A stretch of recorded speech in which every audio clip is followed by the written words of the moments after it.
Welcome back to my NBA series called the NBA Rundown, where I give you the ins, the outs, the ups and downs in the association.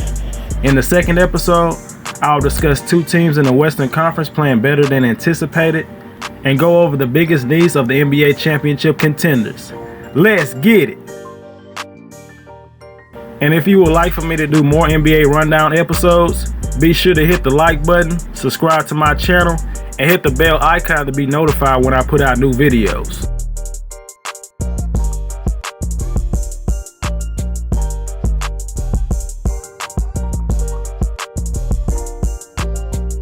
No team has played beyond expectations more than the Oklahoma City Thunder.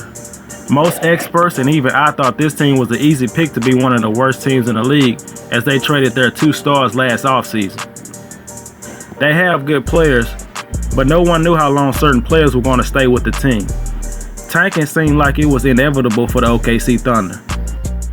But as it stands today, OKC is the 7th seed in the Western Conference with a 26-19 record.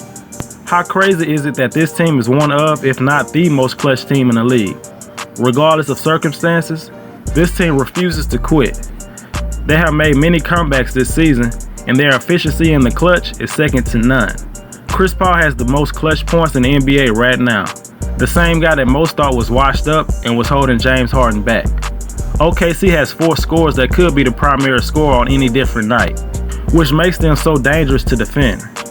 Their best asset from either trade of Paul George and Russell Westbrook is Gilgeous-Alexander. It's not really surprising to see him improve at the rate that he has. Even though the Clippers got PG and Kawhi, Doc Rivers really didn't want to give him up. At 21 years old, he became the youngest player in NBA history to record at least 20 points, 20 rebounds, and 10 assists in one game. OKC is rolling right now, and it wouldn't surprise me if they pass the Houston Rockets and get at least a 6th spot in the Western Conference. Another team exceeding expectations is the Memphis Grizzlies. They are another team that was not supposed to be as good as they are. A team that is fresh off of trading 2 of the last remaining pieces of the only era of success, the grit and grind era. They are currently fighting for a playoff spot in the Western Conference. Since the start of the new year, they are among the league leaders in 3-point shooting, pace, and assists so far. Who knows how long their good play will last, but this team is playing at a high level and they are focused on continuing to overachieve.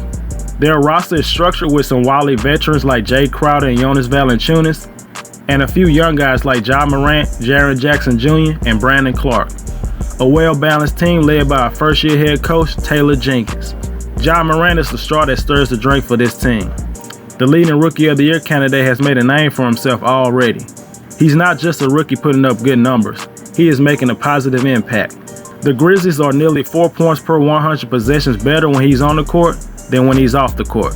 Morant's shooting improvements have been a huge boost to his overall game. The Grizzlies' schedule gets tougher in February, and it will be a true test to see if they got what it takes to make the playoffs. It's that time of the year where NBA fans and experts speculate on which team could make a move to improve their chances at a championship run. As the February trade deadline nears, there are a few teams looking to make one of their weaknesses one of their strengths. With the fact that the 2020 free agent class is very weak, that could give teams more reason to pull the trigger on a deal before the trade deadline. There are a few teams that are already good enough to win a championship, but could use one more piece to push them over the edge. Those 3 teams are the Clippers, Lakers, and the Milwaukee Bucks. Even with 2 of the best players in the league on the same team, it's still surprising to see the Lakers click from the jump and get off to one of the best starts in franchise history. Even though they lost to teams like the Clippers and the Bucks, they have continued to improve, and LeBron is looking like a top 2 MVP candidate at the age of 35. When LeBron is not on the floor, the team's net rating drops considerably, and that's even with Anthony Davis. This team could use another offensive creator off the bench to keep the team above water when LeBron sits down. Rajon Rondo is a great facilitator, but he has the worst offensive rating amongst players in the rotation. Something needs to happen because you really don't want LeBron playing 48 minutes a game in the playoffs at the age of 35. The Clippers have been good this season, but they are far from the team that many expected when Kawhi Leonard and Paul George was acquired last offseason. There were reports of some chemistry issues on the team, and some Clippers players had a problem with the two stars getting treated differently than other players. I don't know how much of that is true, but even if it isn't, the Clippers are not looking like the favorites to win like many people expected. Don't get me wrong, they're still a dangerous team, and they still could improve from here on out. But the inconsistency could lead to the team exploring options to add one or two pieces before the trade deadline. With PG and Kawhi able to hit the market again in 2021, the Clippers should feel a sense of urgency to win sooner rather than later. Statistically speaking, the Bucks are the best team in the league and are on pace to have the highest scoring differential ever. But even Bucks fans would admit that this team is far from perfect and will need the role players to step up when the defenses neutralize Giannis like the Raptors did last season. Will Chris Middleton and Eric Bledsoe fail to deliver like they did last year? Adding a perimeter player that could create their own shot and space the floor could go a long way in providing much needed support for last year's MVP. With a lot of the best players on the team locked in big contracts, it'll take a blockbuster deal for the Bucks to acquire an all-star level player. The Bucks will have to get creative in adding another piece without sacrificing a key piece already on the team. All those years of tanking for the 76ers led to them drafting two franchise players in Joel Embiid and Ben Simmons. The problem is that these two players have proven not to be the most compatible duo playing together. It seems that both players play better and is more comfortable when the other is not playing. But the problem is mostly because of Ben Simmons' refusal to take open shots. But aside from that issue, this team is very talented and still has the potential to get to the NBA Finals if they can make a couple of additions to the squad. Finding a spot-up shooter is important for the 76ers to unclog their offense. If finding a shooter is not possible, then finding a scorer off the bench could also help a lot. They may not have the assets to acquire some of their targets, so they may have to settle for a lesser-known player. A young player like Zaire Smith, Mike Scott, first-round picks, and maybe even Matisse Thybulle are the most available pieces they could use in a trade. With the addition of a great leader like Kemba Walker, the Boston Celtics have emerged as title contenders this season. Jason Tatum and Jaylen Brown are getting the necessary touches they need, and they are both flourishing this season and look like all-stars. But the Celtics do have a big need on their roster, and that's the power forward position. You can also say they could upgrade the center position, but I believe the fourth spot is their biggest need.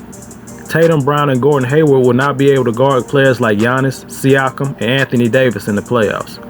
With that being said, the Celtics may have to make a big decision and possibly trade Gordon Hayward and some first-round picks to get the player they need at that spot.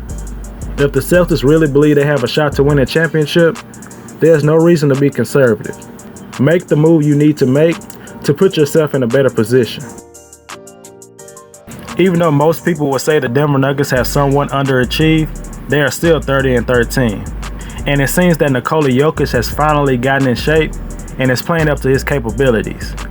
This team isn't in desperate need for another player. They have their young nucleus of Jokic, Jamal Murray, and Michael Porter Jr., who are all 24 years old or younger. Staying the course with the current roster could be the best move, but trading a couple players away to give Michael Porter more consistent playing time could be the priority. Trading away players like Malik Beasley, Will Barton, or Torrey Craig could solve this problem. Also, finding a perimeter defender with size and the ability to score would also help. With the possibility of matching up against players like Kawhi Leonard, Paul George, Luka Doncic, James Harden, and LeBron James in the playoffs, the Nuggets will need a defensive stopper who can keep the defense honest on offense. Torrey Craig's bad shooting has made it hard to keep him on the court this season. On the same night that the Mavericks got Porzingis back in the lineup, they lost their starting big man in Dwight Powell to a torn Achilles and is obviously out for the season. Filling that void should now become the focus before the NBA trade deadline.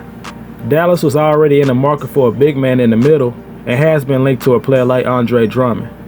The Dallas Mavericks are probably a long shot to win a championship this season, but that doesn't mean they should let the trade deadline go by without trying to make something happen. Anything is possible in the playoffs. And when you have a once-in-a-generation talent like Luka Doncic, along with a talent like Porzingis, you will always have a chance to make a run. The Houston Rockets have issues on offense and defense, but mostly defense.